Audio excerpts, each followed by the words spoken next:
TorahCafe.com.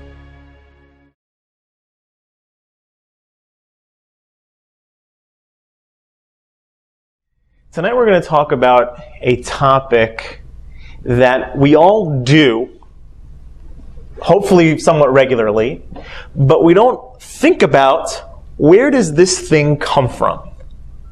The subject tonight is the secret of laughter. Where does laughter come from? Why do we laugh? Why is it so enjoyable? And does it have any spiritual implications associated with it? Laughter. So, it's known that even in our physical body, laughter has physical health benefits. Right? Many people have heard that.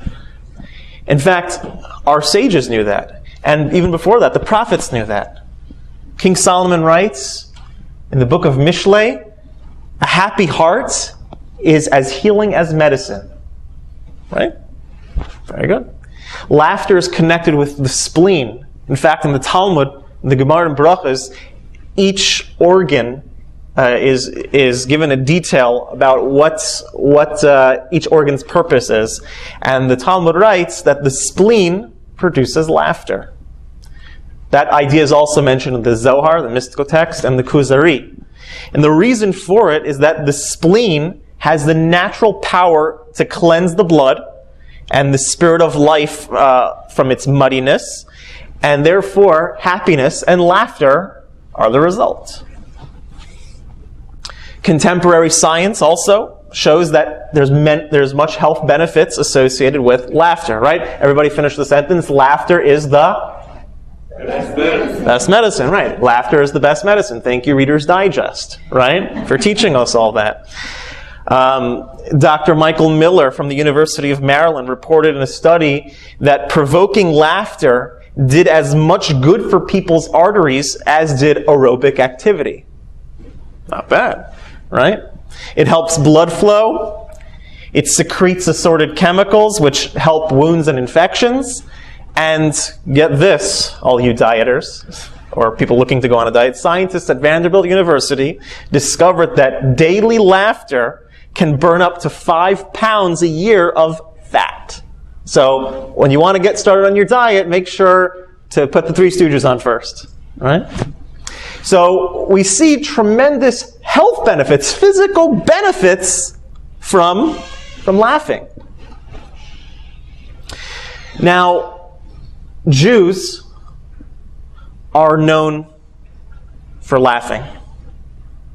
There are many Jews throughout our history who have been comedians. In fact, today also, if you look around, a lot of Jewish funny people. You know, contemporary sociologists say that there's a reason for that. They say that Jewish comedians or Jewish comedy was like the natural response in facing all of our hardships. So in response to all the hardships that the Jewish people have faced, we had like this sort of knee-jerk reaction of making light of the situations, of being able, as a coping mechanism, making comedy. So because we had so much hardships, the Jewish people are also known for their laughter. That's how it developed, according to the sociologists. Now, unbeknownst to the sociologists, there's a Torah commentary that says a very similar idea. It's actually, incidentally, in this week's Parsha as well. Parsha's Beshalach. Okay? We are told that after the Jewish people left Egypt, they're guided by Moses and they're walking through the deserts, making their way. Finally, they come to the Red Sea and they're at a halt. Now what happens? They're stuck. They got to move. They don't know what to do. All of a sudden, who do they see following behind them? The Egyptians, Pharaoh and his army. And what do the Jewish people say? What is the Jewish people's response? What do they tell Moses when they see Pharaoh's army? The verse says, Moses, there weren't enough graves in Egypt, you had to bring us out here to die? That's what the verse says. and we laugh. And as Rav Shimshon Raphael Hirsch writes, that is a humorous statement. That was put there to ease the pain. He writes that the sharp irony, even in moments of deepest anxiety and despair, is a characteristic of the wittiness which is inherent in our Jewish nation since time immemorial. So this idea that Jews are known for their comedy, Jews are known for their humor, Jews are known for laughing, is all the way back from the Torah. Rabbi Aryeh Kaplan, who's a contemporary sage, contemporary scholar, was once asked, does the Talmud have any jokes in it?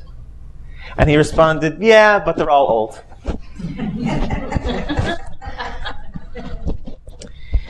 The Talmud tells us, the Gemara in Pesachim says that the great sage Rabbah, who used to lecture to thousands of people, would always begin his class, would always begin his lecture with a joke. Why would he do that? And why do many great speakers to this very day begin their lecture with a joke? Jokes grab our attention. They focus our mind. Laughter is very powerful. It can snap us out of sadness. It can put things into perspective. And it can provide the momentum that we need to make the best of life. Laughing. So jokes, what they do is they break that categorical box that are placed on the world. It gets us outside of our frame of mind. It gets us outside of the limitations. That's what laughing, that's what jokes, humor does to us.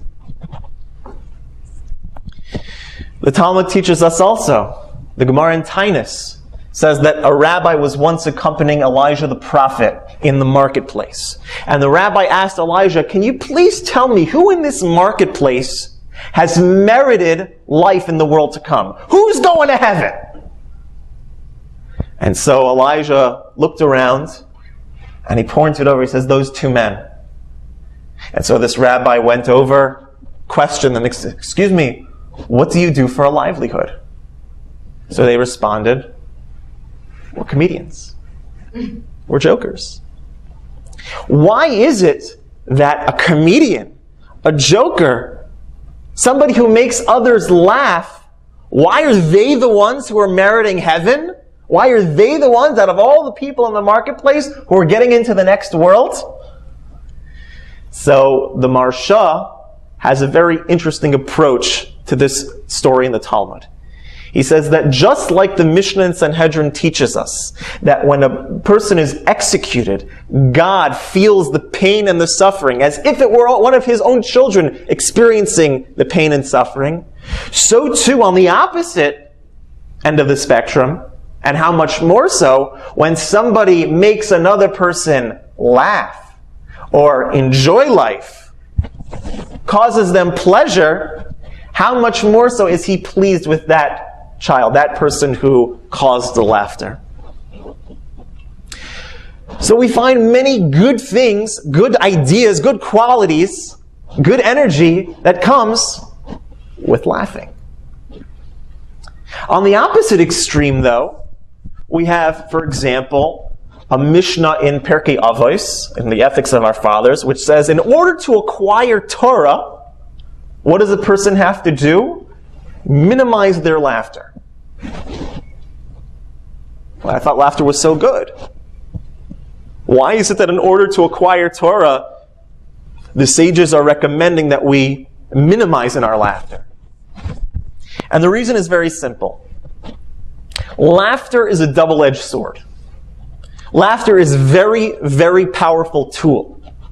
It can cause the greatest heights, or it can lower to the lowest depths. And the line can sometimes very, very hard to distinguish what side of the line we're on. It's like nuclear energy. Nuclear energy can either be used to illuminate an entire city, Or that same energy harnessed in a different way in the form, let's say, of a weapon, it can destroy an entire city. It depends how it's used. It's the same energy with a different application. So too laughter. Let's take a step back. Why do we laugh? You ever think about that? Laughter, by the way, is something that's uniquely human. You know, there are biologists who have done studies with chimpanzees and rats that when they're tickled or something, they make a certain noise, and they've associated that with laughter. But that can hardly be compared to human laughter and the situations in which we laugh to or we chuckle to. Laughter is the reaction to an unusual or surprising situation, or in truth, when there's a complete reversal of all expectations. That's when we laugh. You're walking along, you see somebody trip on a banana peel, right? So you go over and you help them, but there's a certain part of you that can't help but laugh. Why is that? Because it's against the expected order of things. What took place is against the order of how things are supposed to go. There's an order of how things are supposed to go that we have in our minds, and this just completely demolished that idea. Some things aren't even really funny. But when they're said over by certain people, you wouldn't expect this old man to say that, you wouldn't expect a rabbi to say that, it's so out of character, so out of the box that it causes you to laugh. If someone else were to say the same thing, you might not laugh, but because it's out of the box, it's out of the natural order of things for this person to say it, it becomes funny. When these two contrary elements of what's supposed to be and what we actually see are juxtaposed in our mind, the sudden surprise catches us off guard. The more unexpected, the funnier it is.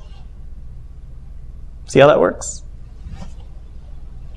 So we laugh at these incidents. Why? Because in some sense, our life in some incongruous way has been mocked.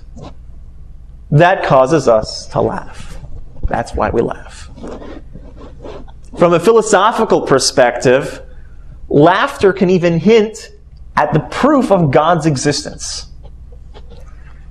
Where do we derive this sense of normalcy and order in the world that deviations from that are considered funny?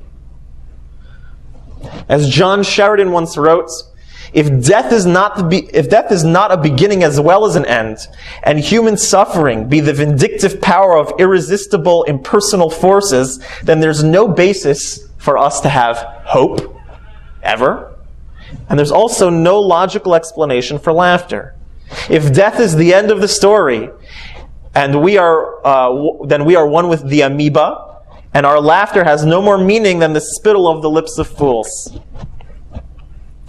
Laughter also has the ability to put things in perspective for us. Many of us in the room have children.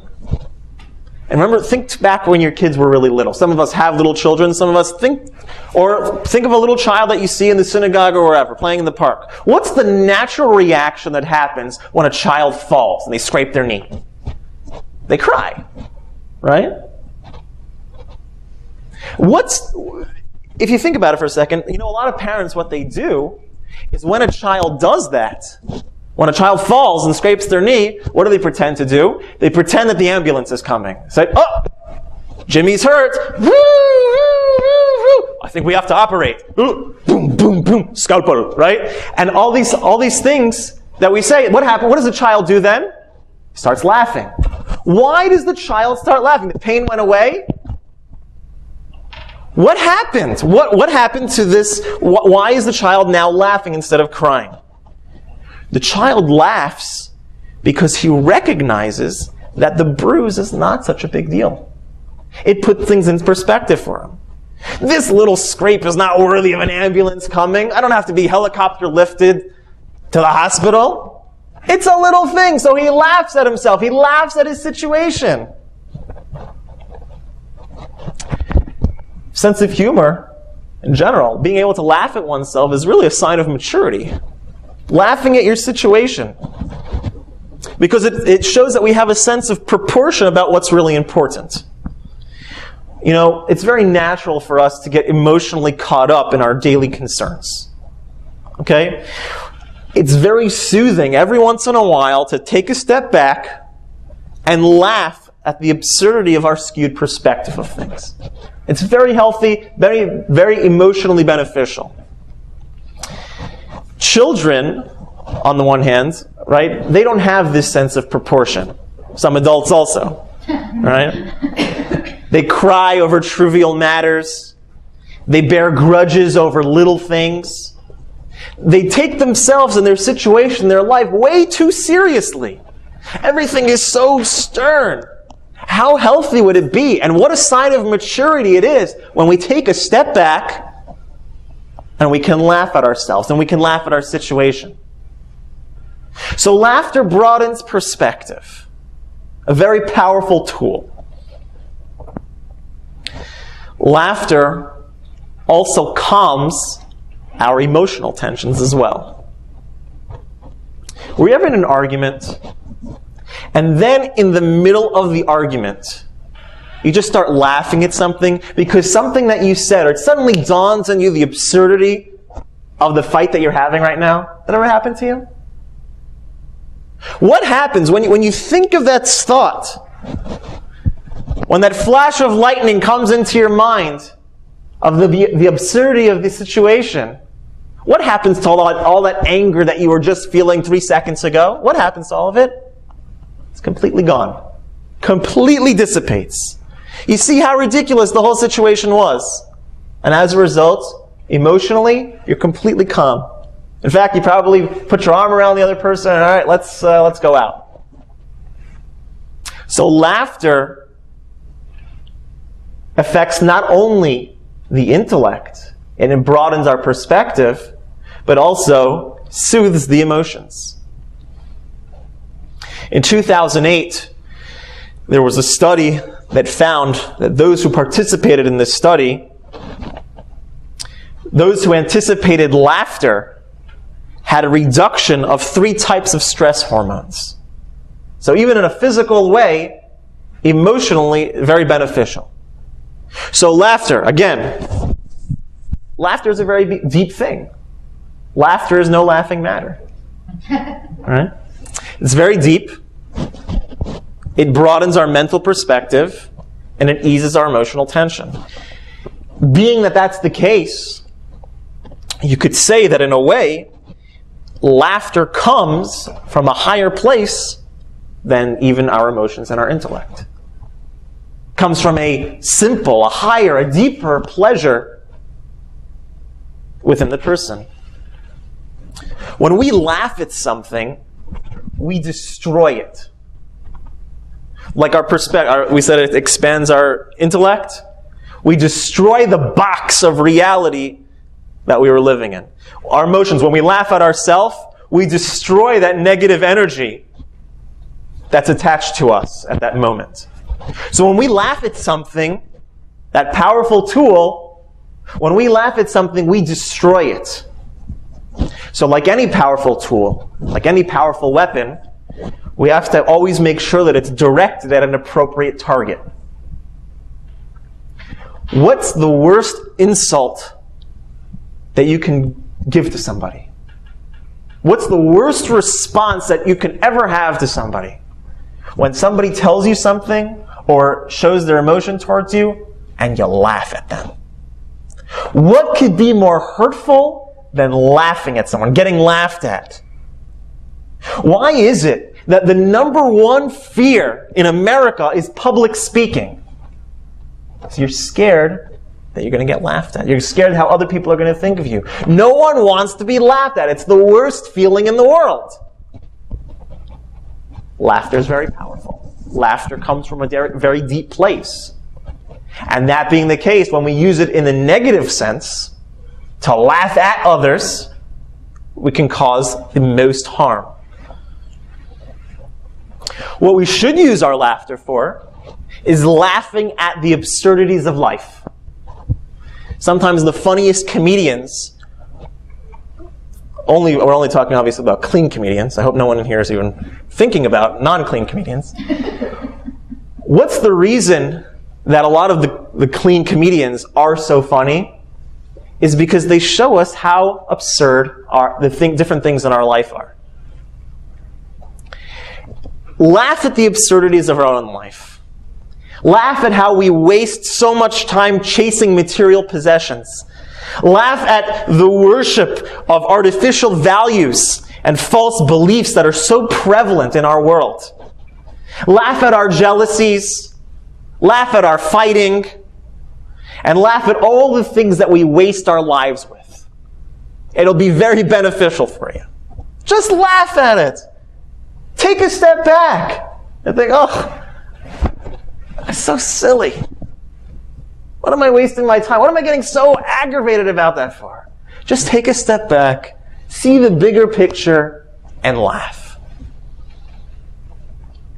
And don't abuse laughter. Over-laughing or laughing too much can also be something that's not healthy for the person. Laughter just for laughter's sake can be an escape from reality rather than a tool to conquer its absurdity. You know, you could go to a 2-hour comedy show and be laughing away during that whole time, and then when you finish, you feel just as empty as you did when you walked in. The idea is not to just distract ourselves from life, but to use the tool of laughter in a holy way, in a positive way, to mock the absurdity of our reality. Laughter turns things on its head. Let's take it a step deeper. So we talked about how laughter affects the emotions. We talked about how laughter affects the intellect. It broadens our perspective. And we said the reason for that is because laughter comes from a very deep place. Let's take a look through the lens of Jewish mysticism. Where and why are smiles and laughter so powerful? Let's start with smiles because it's the precursor for laughter most of the time. Why are smiles so valued? Why are we so glad when we receive one? Why is this simple gesture so powerful and also contagious that when you smile at somebody, the other person can't help but smile back at you? If you want to diffuse any type of arguments or any type of oncoming fight, just give a smile. And the person can't help but respond back in turn with a smile. Why are these smiles so powerful? What do they mean? And where does this gesture come from? How does this gesture evoke such a positive energy on your surroundings? It affects not only ourselves, but it affects those who we come in contact with. You know, if you ever take a job as a telemarketer, not that I recommend it. No offense to any telemarketers on the online crowd. But what they tell you when you're training to be a telemarketer is that what's the best thing to do when you're talking to somebody? Smile on the phone. And you think, what? The person can't see me. It's not video phone. We're not on webcam over here. What is my smile going to do? The smile itself will uplift your voice. The smile itself will penetrate that even the person on the other line who can't see you can feel the smile. He can feel it in your voice. How did this smile become such a powerful thing? Where does that come from? Why does it uplift us and uplift the people around us? There's a Kabbalistic idea, one of the fundamental ideas in Jewish mysticism, that everything in our physical world has a spiritual paradigm in the upper worlds. Everything in the physical has its root in the form of a paradigm conceptually in the spiritual worlds. The round shape Picture a smiley face. Think of the Walmart logo. Picture a smiley face in your head. In all of nature, the round shape of roundness, is the most widespread form in all of nature. It's a form that expresses steady unity and the constant movement within it. When a person wants to show unity, a symbol that's classically used is the form of a circle. When you want to show peace, harmony, a flow, unending, uninterrupted unity and clarity, what's the symbol that people oftentimes associate that with? The circle. The head, our head, in Hebrew, the skull, is called gulgolet. Okay, gulgoles. The root of that word is the word galgal, which means a wheel. A wheel, the circle, the wheel. The Radak, in his Sefer HaShayrashim, says that the head is called gulgoles because of its rolling movements, of its circular nature. Many of us in the room might be familiar with another similar term, the word gilgul. A gilgul is the word that's used associated with reincarnation, the circle of things, the circle of life, the flow, that unending circle. When we smile, we raise our sides of the mouth so that it appears to be in symmetry with the curve of our head. Think about that smiley face again. Picture that smiley face in your mind again. So you have the circle, the outer circle of the head, right? And then the smile, the smiling face, the smile mouth that go up. So the shape of the mouth parallels the shape of the circle. A frown, on the other hand, opposes the movement of life. The circle of the head, that paradigm of life, that circle of life indicated in the circle of the head, is representing steady unity, complacency, happiness, joy in life, that circle. When we frown, it appears as if we're rebelling against the perfection of the head. Think about a frowning face. It doesn't flow with the circle of the head. It's a rebellion against the continuity of life. So that frowning face, the image, the energy that it portrays, is a rebellion against the continuity of life. Smiles, on the other hand, fits the shape of the round face. The lips, an interesting idea connected with the lips. If you look at the lips, on the one hand, they're on the external of our body, right? They're part of our face. You see a person's lips. But if you look at both the texture and the color of the lips, it's much more connected with our digestive system, like the end of our digestive system. It much more resembles the inner fiber of our mouth and of our digestive tract than it has anything to do with the rest of our external appearance. So lips are the external representatives of the inner you. The way that our lips are going represents the inner you. It announces your satisfaction at the movement of how life is going. That upward turn in symmetry with life shows that I'm happy with how life's going at this moment. That's what a smile means. Wild. Hence the power of a smile. What are you doing when you smile at somebody else? Why is it so effective? Why does it burst that positive energy into the air? Because when you smile, you send out the idea, that vibe, I'm in sync with life right now, and you're a part of that. You're a part of that in syncness. That's the message, that's the energy that's carried forth when we smile. Very powerful. And that's the reason for it.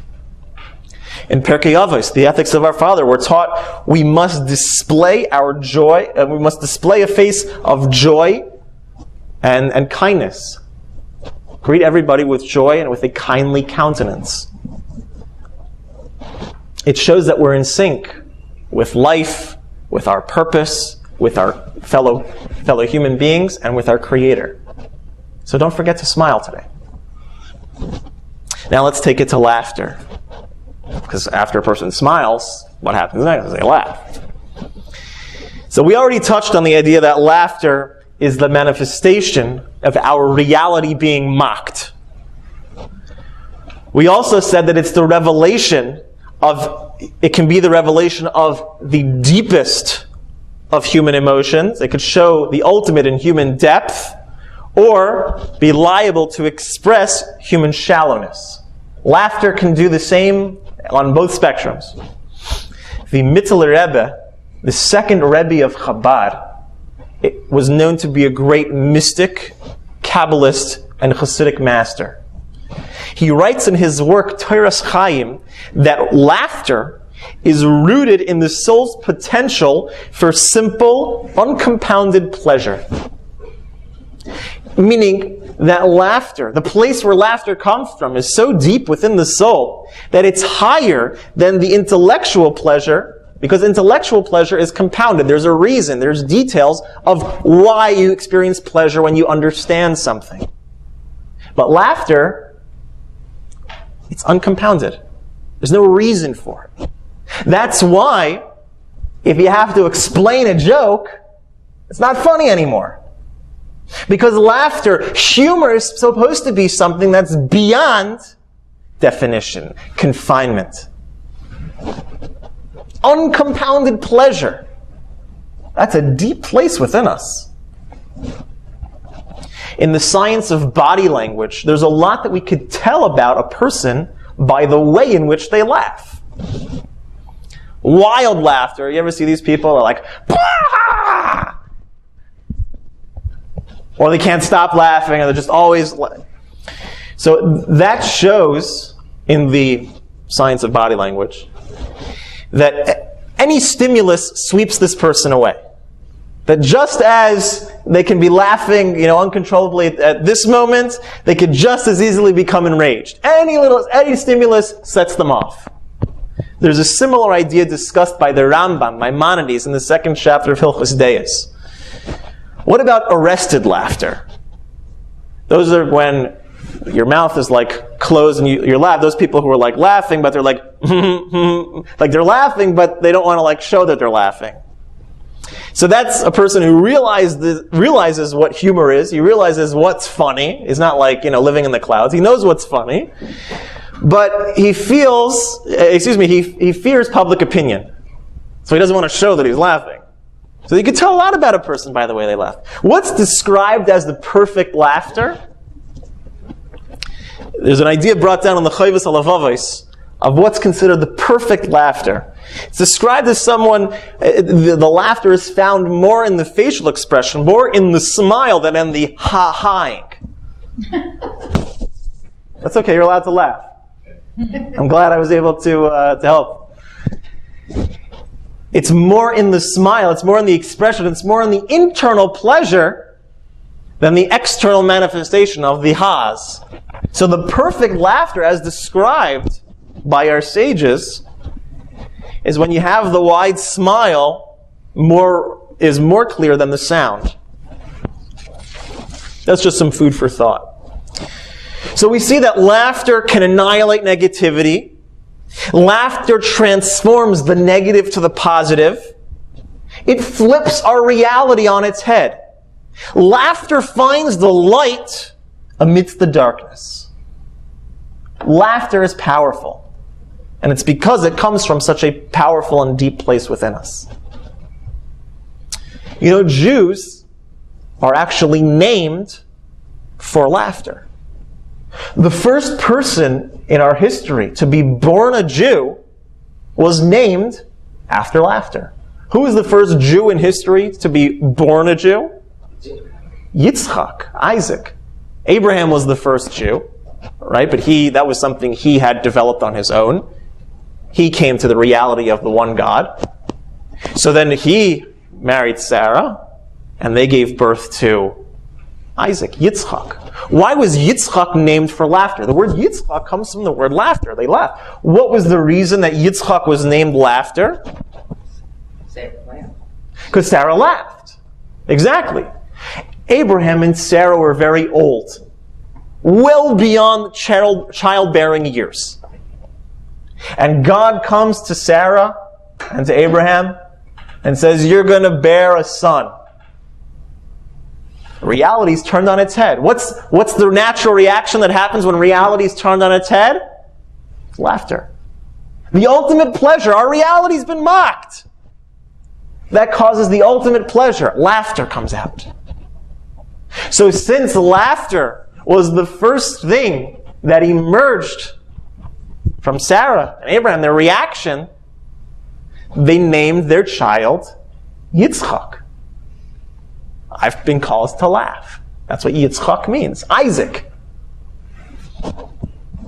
Yitzchak's birth and existence, his whole life, was perpetually challenged by the attitude that life is not predictable.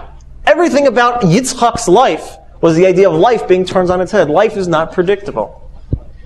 Yitzchak's birth and life are connected also with the resurrection of the dead.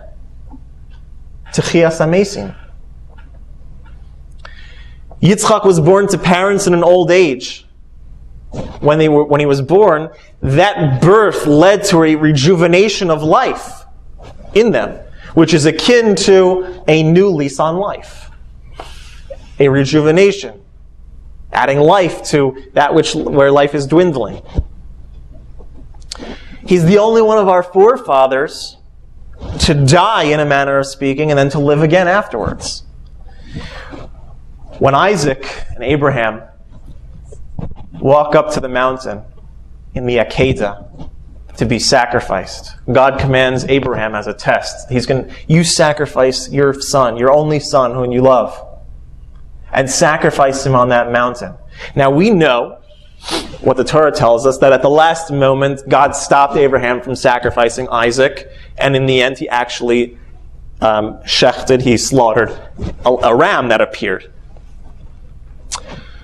But in spiritual terms, the Medrash tells us that Abraham's sacrifice of Yitzchak was consummated. In God's mind, says Pirkei Dil Rabbi Yezer, Yitzchak died as an offering. Meaning, since the whole intent and everything was ready for that to happen, on some level it took place. Yitzchak, he stood up from the altar to recite the blessing of the resurrecting of the dead. In contrast to the wicked Esav, who transformed living into death, Yitzchak personified the idea of bringing death to life.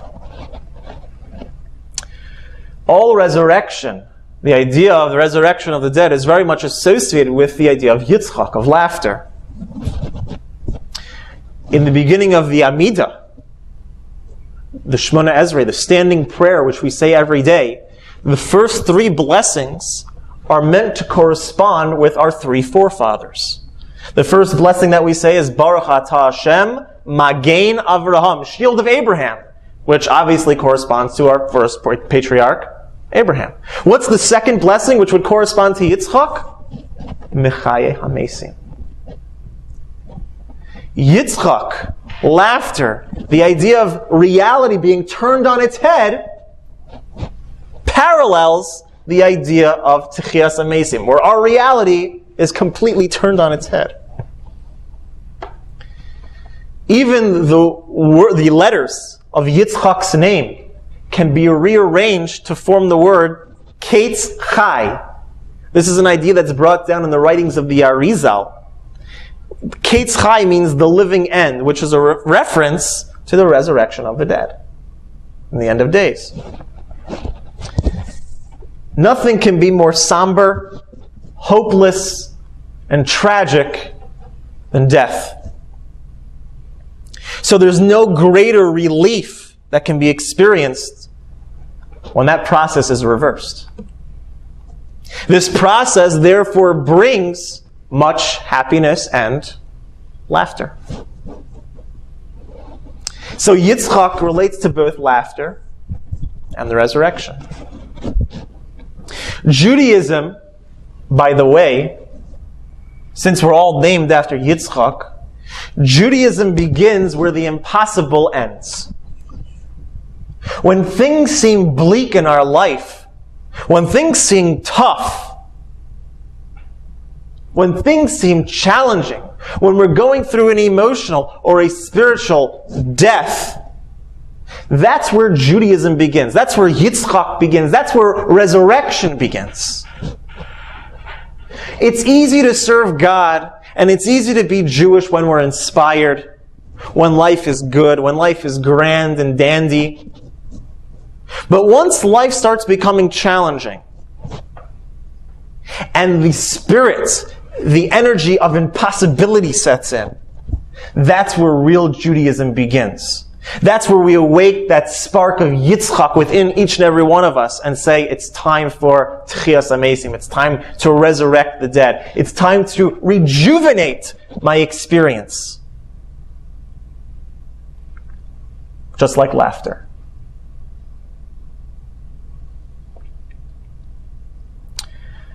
On a deeper level as well, laughter also teaches us the way in which God interacts with the world.